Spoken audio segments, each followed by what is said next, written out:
fighting a long time, and we have all lost so very much, so many loved ones gone. But you are not alone. There are pockets of resistance all around the planet. We are at the brink.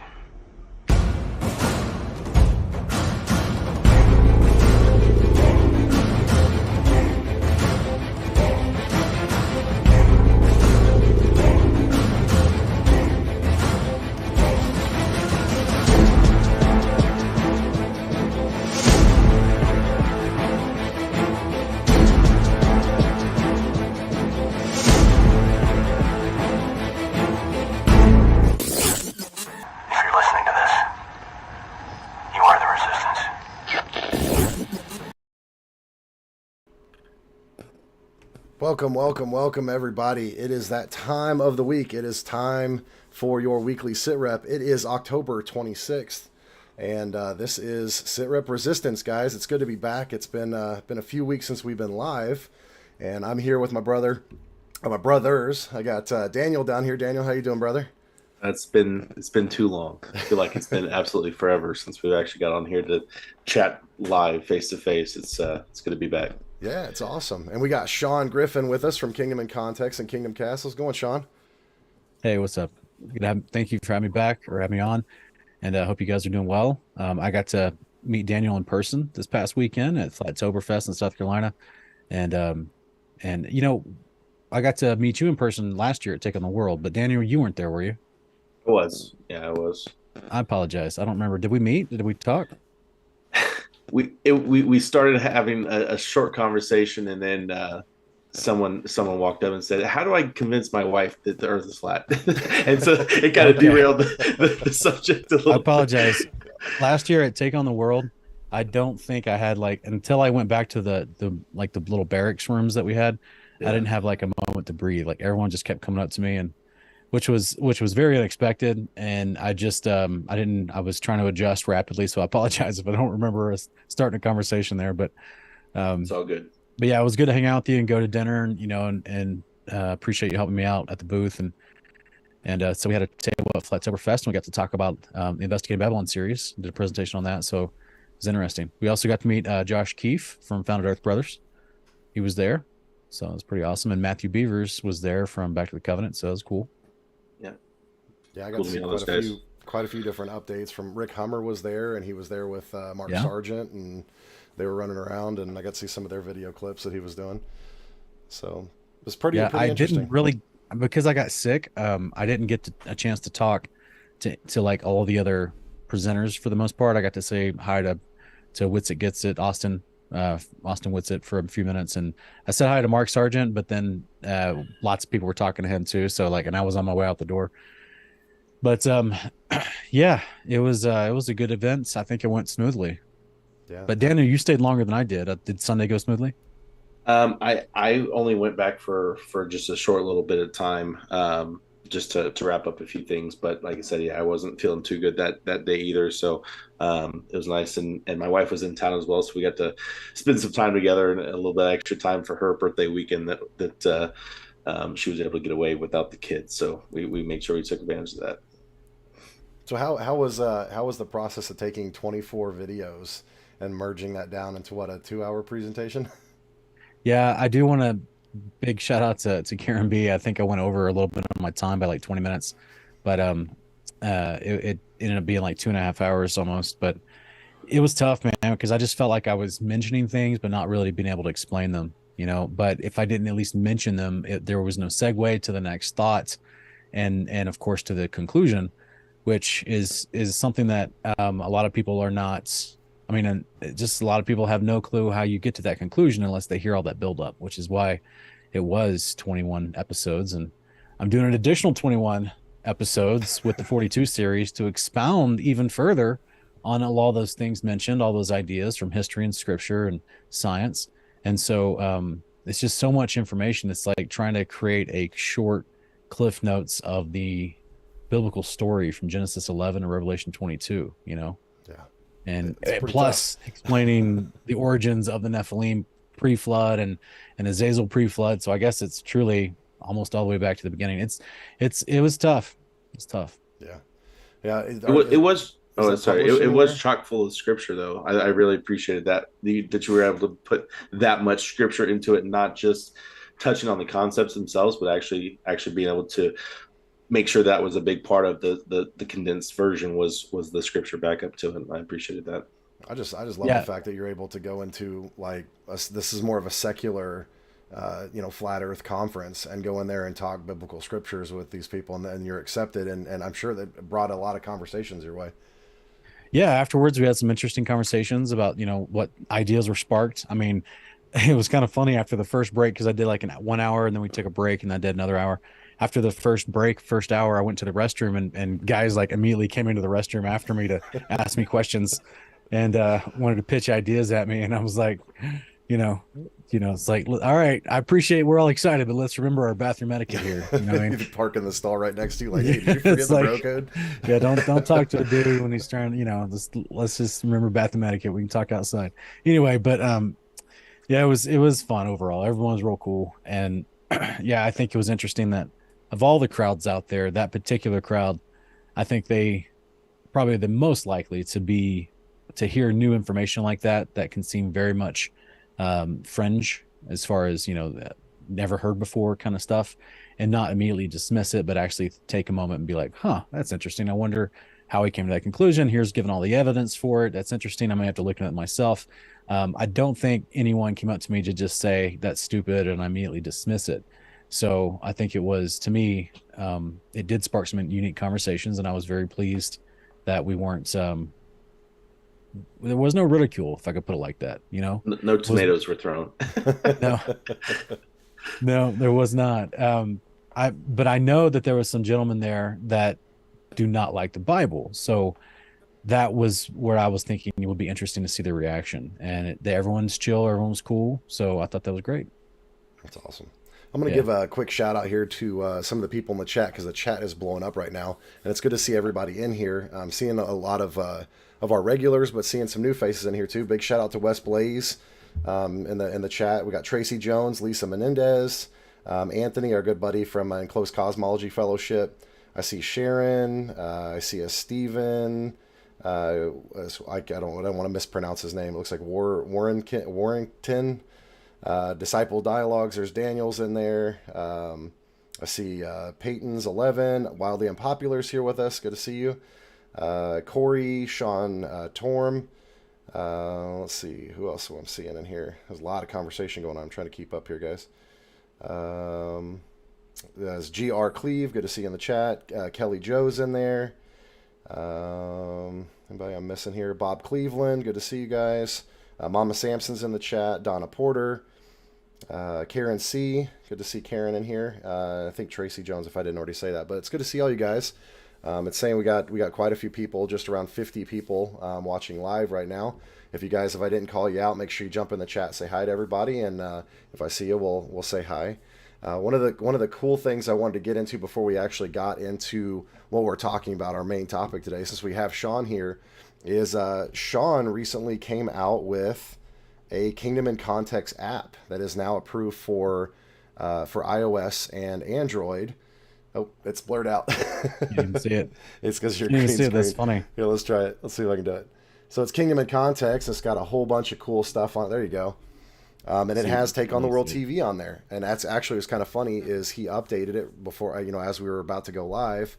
And I actually got the notification from Kingdom in Context before I got it from YouTube. So you will be able to go and click on your favorite, like West Blaze, Parable in the Vineyard. Trying to think who else is on there. We are expanding the Kingdom Crew section where it has other YouTube presenters down there it's only got 5 slots right now, but we're going to expand it and put more people in there in the future. Just one step at a time, one build at a time. Yeah, and I think for what you're doing right now, I saw that you just put something up there about a fleece blanket, Kingdom in Context, fleece blanket giveaway going on right now. Yeah, we're actually, for everyone that has the app downloaded and actually, puts your email in, because there's a place right below the videos to put your email in on the home screen of the app. So put in your email so that way you get notifications. And you go into your settings. Once you submit the email, you go into your settings. At the bottom of your settings, you'll see your email below notifications there, and it'll be the one that you put in. That's how you know that it logged your email correctly. And if you change your email, you'll see the new email logged in the settings, same place. In the settings, you can also change your tribe icon as well as your username if you want. So that's kind of a unique part about the app, is that when you actually sign up for it, you can't really see my app. Hang on a second. I have an idea. How about this? There you go. There it is. So you can actually choose your tribe, what tribe of Israel that you want to be associated with for your user. So I didn't want people to be able to upload their own user icon, because people can like upload inappropriate pictures. You know what I mean? And this isn't like a full-on social media. This is just a ministry app. So I thought, why not just give them a chance to understand how ancient Israel was integrated as a community, and each tribe usually was dominantly responsible for a certain sector of community as far as the economic stuff that goes. And so, like, for example, like, we have the tribe of Manasseh is associated with livestock, the tribe of Issachar was construction, the tribe of Judah was business, that kind of stuff. So I try to make it fun. You can choose your tribe, you can change your tribe at any time, as well as your username. And then we also, when we upload new videos, you get them directly notified to you. They'll go on the top banner here of the carousel. And then as well as new articles that I may write, if you want to read articles and everything. But we're doing a giveaway right now, so make sure you put your email in the home screen so that you can register for this queen size fleece Kingdom in Context blanket. It's wintertime. It's getting cold. People need a blanket to snuggle with. You're already getting questions in the chat about where they can buy one. Well, I mean, they're already on our Teespring. Okay, cool. So yeah, there's 8 different colors to choose from. They're already on our Teespring, but we want to give one away because it's like it's almost like a $60 value. So we want to give it away to somebody that's already signed up for the app and because I'm going to choose from all those emails on November 17th when I do my second episode of the 42 series. I'll announce the winner of the fleece blanket at that time. Awesome. Yeah, that's my tribe of Benjamin peeps. For all you Linenites out there, come on, show your linen. I went with the tech side. I was like, man, I should go with Dan, but then I saw that the tech was, Ephraim? For the tech, for technology? Tech yeah, I think tech. I'm like, well, that's where I'm at. So yeah, Joseph and Ephraim is for technology, and Simeon is media, and it's just or Simeon's energy and Naphtali's media. It's just for fun, guys. Someone else was asking me how do I find all the people of the tribe that I chose, and I'm like, guys, it's just for fun. Now, here's the cool thing: we are going to do a fellowship finder that we have coming soon. That's why it says coming soon there. That's actually being built right now. The developer's working on that right now to get a universal map fellowship finder that I can give that code and that API to other ministries to put on their website or to put onto their app as well. And that way, from whichever ministry you come to that map, if you upload your information for the fellowship finder, you can see everyone, right? So you don't like if you go to right now, there's a fellowship finder that a lot of people have used in mutual acquaintance communities. It's the 119 fellowship finder for 119 ministries. But there's other people that may not watch 119 ministries. They may watch Take on the World TV, but not 119 ministries. And they want to be a part of a fellowship finder. And if they sign up for a separate one, then that information is not on the 119 ministries map. You'd have to sign up for a whole bunch of separate fellowship finder maps. I'm trying to create the code to have one map and then give that code for free to other people to use and install on their site or their app so that we can all share that information together. And then we can all have a mutual fellowship finder as that grows throughout the years, no matter which ministry you follow on YouTube or which of the many ministries that are a part of Take on the World TV. Yeah. We all can see the same map. And from talking to you, Sean, you have a lot of more things that you want to add to this app as things come. We'll kind of leave some of those for surprises. Get the app, guys, and then keep an eye out for the updates because Sean has a lot of really cool ideas to build community, even though a lot of us are spread out across the country and across the world, to keep in touch, to do different things and bond in community. Well, the technology's there. The enemy uses it for evil, but God can use it for good. So, I love to see that we're taking the steps to move in the right direction, to utilize, what we have at our fingertips and stop playing like, we need to, we're not, what do you call them? The old, pilgrims and stuff. We can still use some of this technology and push the kingdom forward. So I love it. It's awesome. I really applaud you for getting that put together, Sean. Yeah. Hey, did you mention that it's free? It is free. Yeah, Yeah, you can download it iOS, Apple Store, Google Play for Android. It's free. And just another thing for the Fellowship Finder, ministries can upload their location as well. So in addition to, there's no like, there's no signifier that says because you've chosen a username and you put in your PIN code to get into the KIC app that you can only put up one location on the Fellowship Finder. So you can put in many, like if you know a part of a ministry and you have a business and you want to put in your personal address as well, you can do that. And so we made it to where, you can put in ministries and have those, like if you have a fellowship that you do, a Sabbath fellowship at some park somewhere, you can put that there if you like. So there's a lot of different ways that you can use it. Well, that's awesome. Yeah, and in the future, it's going to be integrated with Good Land Ideas and different stuff. And as far as being able to connect for businesses and being able to see which tribes, do which type of businesses. So it'll be fun. We're building it. Yeah, that's awesome. Anything else you want to add before we get started? No, I appreciate you guys. Okay, awesome.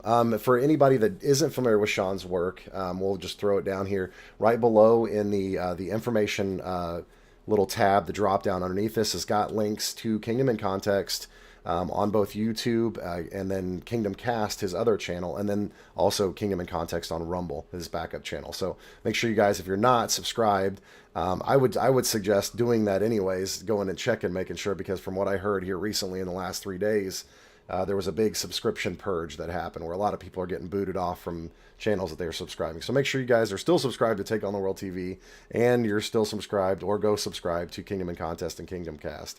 And then West Blaze too, he's floating around here somewhere, so you go check his stuff out too.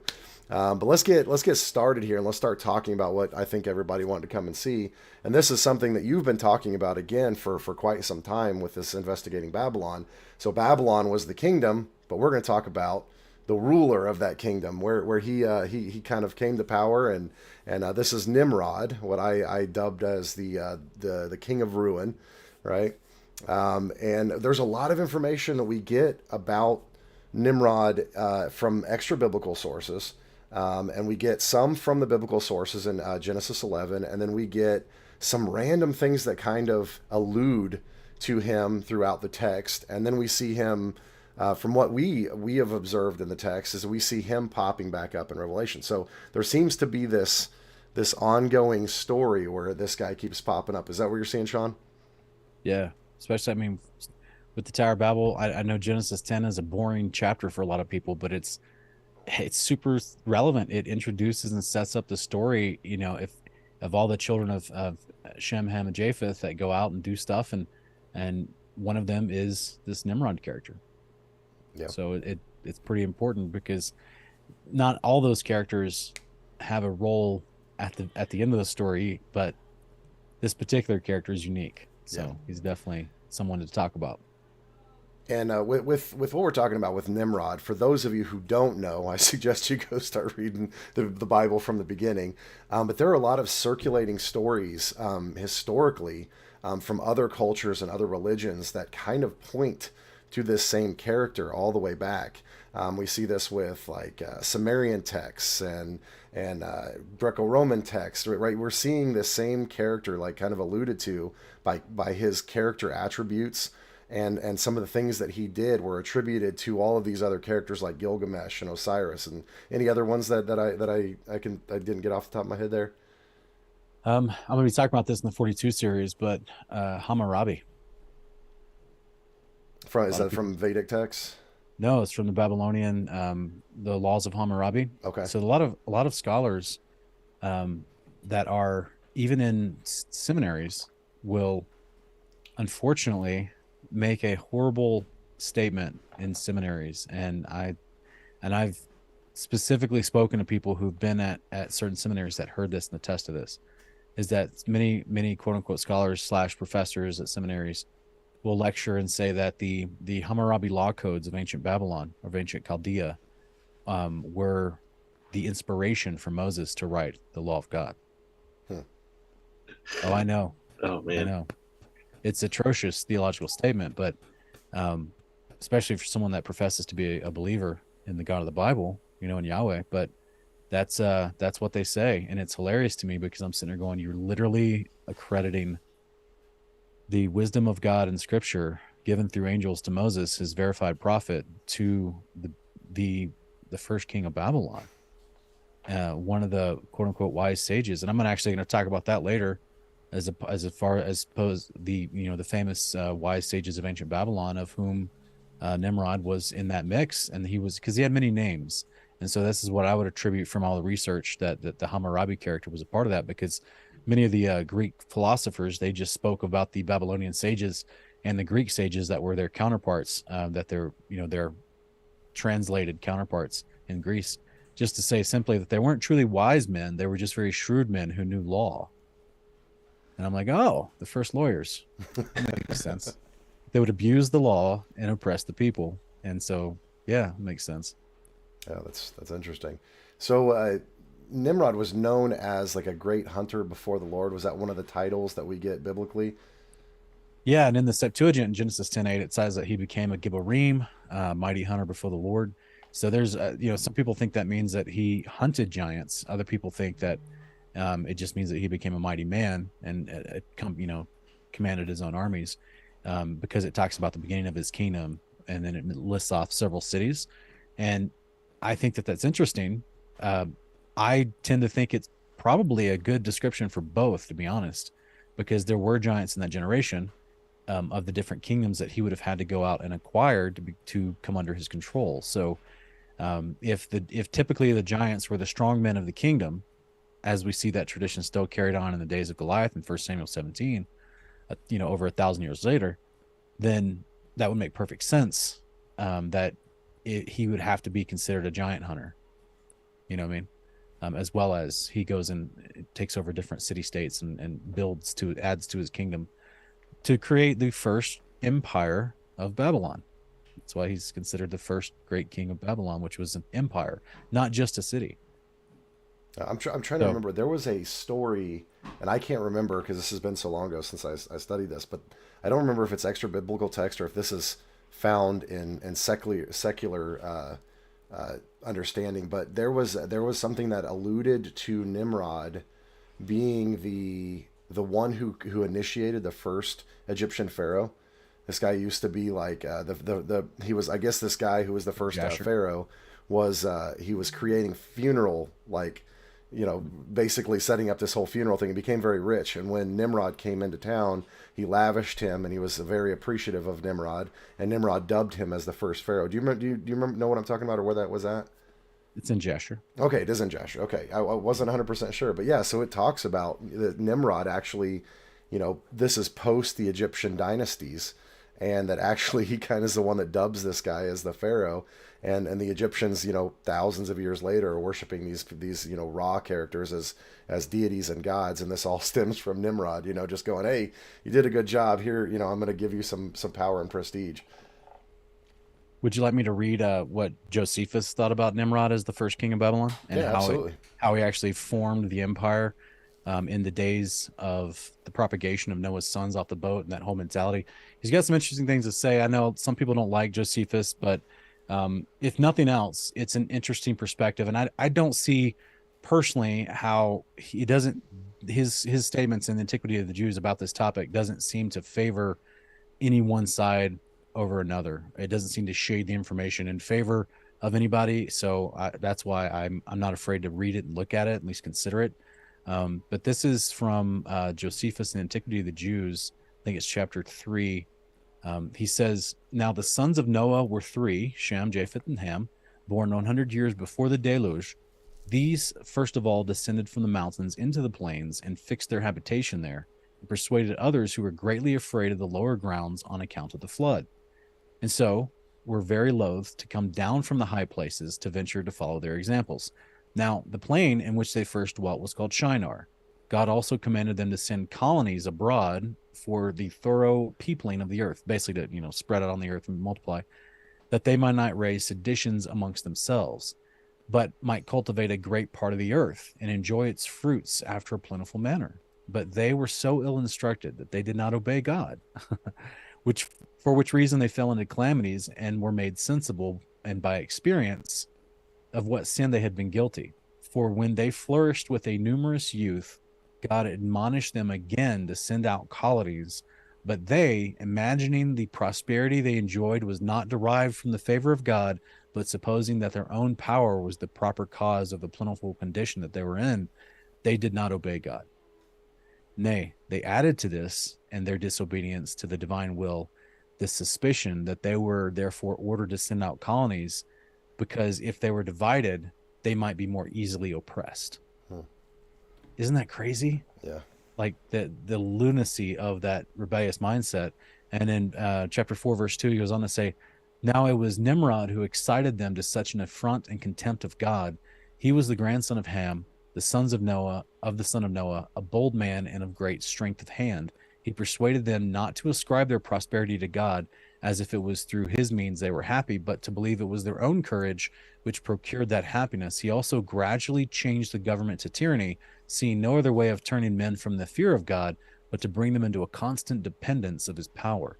He also said he would be revenged on God if he should have a mind to drown the world again, for that he would build a tower too high for the waters to be able to reach, and that he would avenge himself on God for destroying their forefathers.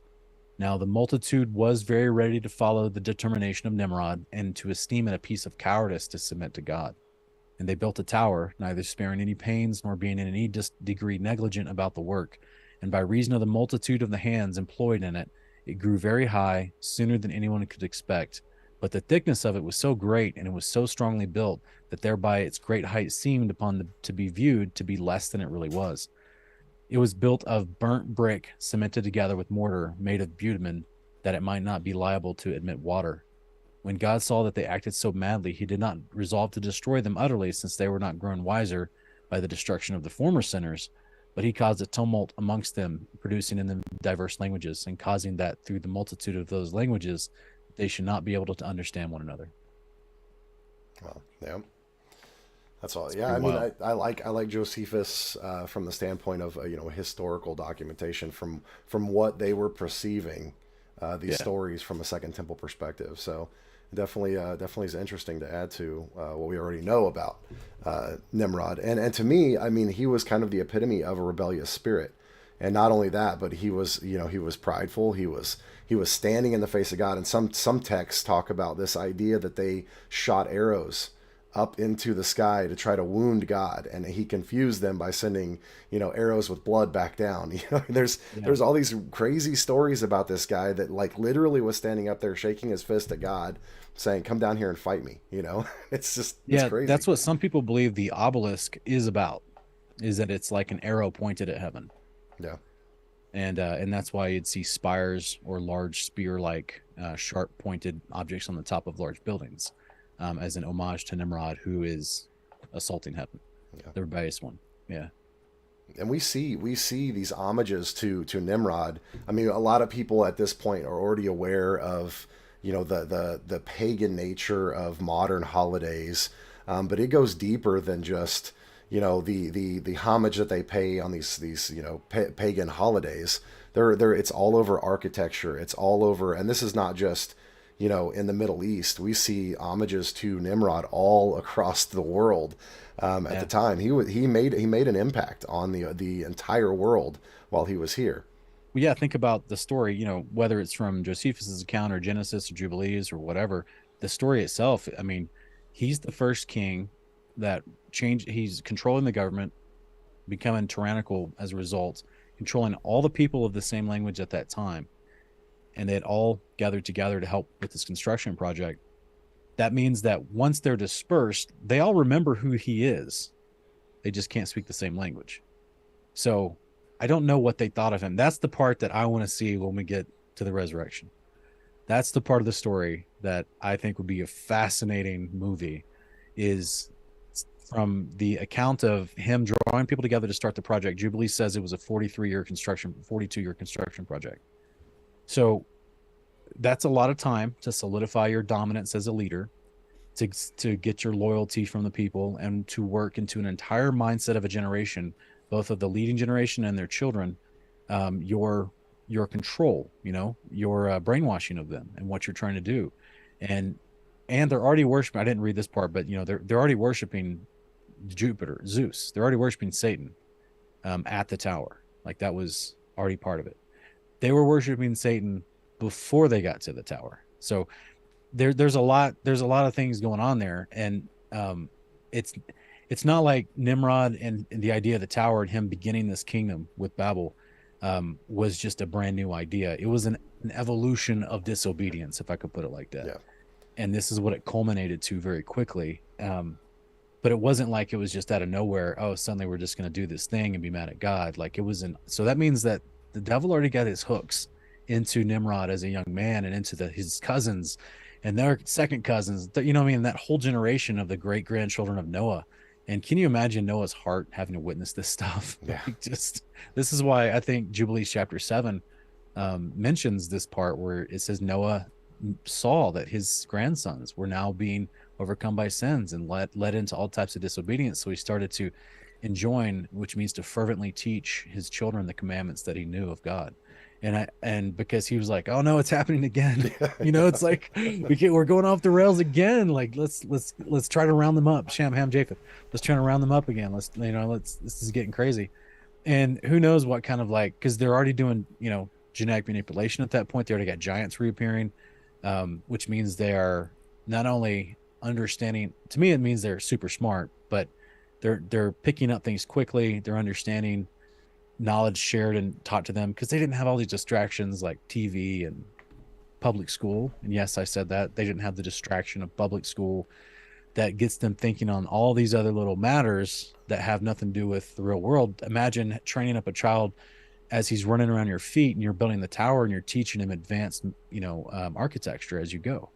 By the time he's 12 or 14, he's ready to build something himself. You know what I mean? Like, this, it's just naturally picked up if the children are there watching.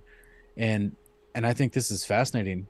The whole breakdown of, like, how they got to the point of collaboration amongst the descendants of the sons of Noah, to ultimate rebellious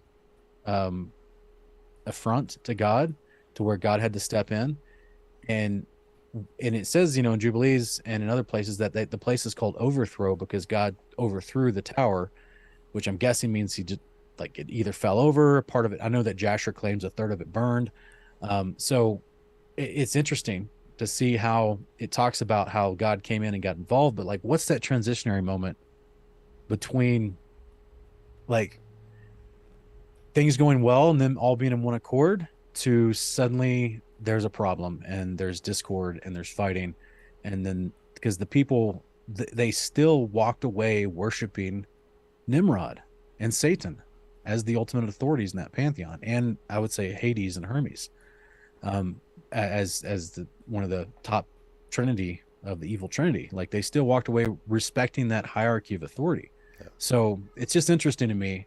And it could just simply be because the practices of Babylon are so enticing to the flesh, and I love, there's a comment that this lady Tracy, dear sister Tracy, made a few minutes ago. And she was saying that from what I just read about how the sons of Noah, they came down the mountain and they were living in the plain of Shinar, and then trying to encourage their extended family to come live in the plain of Shinar too. Like, it's okay, God's not going to flood us again. Because, that's what God promised Noah. I'm not going to flood you again, right? Here's the bow. I'll never do this again. And so then they're trying to encourage people. It's okay. We can live in the lower lands. He's not going to flood us again. It's all right. And she said, I guess in response to what I read from Josephus, saying that God wanted them to send out colonies and repopulate other lands. And she's like, God's been calling us out of Babylon forever. All the way back to that moment right there. Right. Like, you're in the plain of Shinar where Babylon got built. And before you started that, he's trying to call you out of Babylon a long time ago. It's a great point, sister. Yeah.